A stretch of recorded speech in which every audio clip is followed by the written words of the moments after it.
আসানসোল সদর দপ্তরে রয়েছে সাপোর্ট ইন্ডিয়া ডেভেলপমেন্ট নামে এক বেসরকারি এজেন্সি সংস্থা, যার বাংলা, বিহার, ঝাড়খণ্ড সহ বিভিন্ন রাজ্যে থেকে খেটে খাওয়া মানুষ তথা কৃষিজীবীদের কাছ থেকে বেশি মুনাফার লোভ দেখিয়ে এগ্রিকালচার ডেভেলপমেন্ট নামে নানান স্কিমে টাকা তুলে আত্মসাৎ করছে। এমনই অভিযোগ তুলে বুধবার সংস্থা গেটের সামনে বিক্ষোভ দেখায় সংস্থারই দক্ষিণ 24 পরগনা জেলার দায়িত্বে থাকা এক এজেন্ট। এদিন তিনি সংস্থার উপভোক্তাদের নিয়ে সংস্থার সদর দপ্তরে হাজির হন।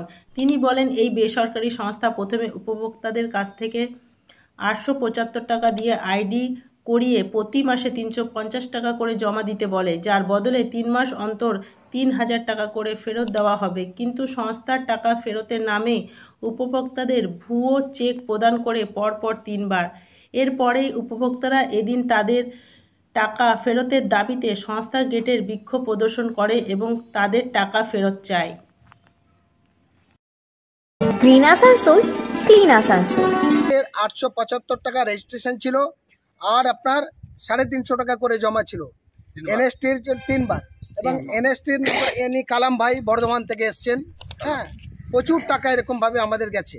এবং এগ্রিকালচারের নাম করে এনআরসিতে 25,000 টাকা করে নিয়েছে এবং এরকম করে অন্য অন্য আইডি 10,000 12,000 টাকা করে কয়েক লক্ষ টাকা এখান থেকে নিয়েছে। আপনারা কোথাও অভিযোগ করেছেন? আমরা অভিযোগ বলতে আমরা ফার্স্ট টাইমে, আমরা তো জানি অফিস চালু আছে, আমাদেরকে ডেট দিয়েছিল আসার জন্য। এর আগে যতগুলো চেক ছিল সবগুলো বাউন্স, মিথ্যা, চিটিংবাজি করেছে। এবারটাই দেখলাম, যদি না হয় আমরা এদের বিকল্প যা করার সেভাবে নিয়ে আমরা একটু আগাবো। আমরা দেখছি, না হলে আমরা এদের বিরুদ্ধে যেভাবে ধর্ণা আন্দোলন করা সেটা করব, তারপর কোর্টে যাবো, আগে কোর্টেই যাবো না। 2000 মতন 2000 লোকদের কাছ থেকে আপনাদের টাকা নেওয়া হয় 1950 করে।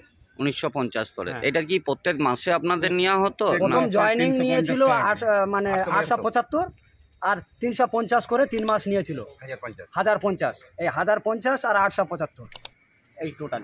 এখন কি চান আপনারা?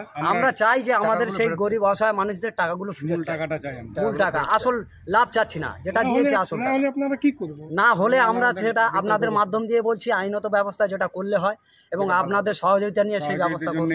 আপনার নাম? আমার নাম জিয়ারুল ইসলাম ঢালি, ক্যানিং 2, দক্ষিণ 24 পরগনা।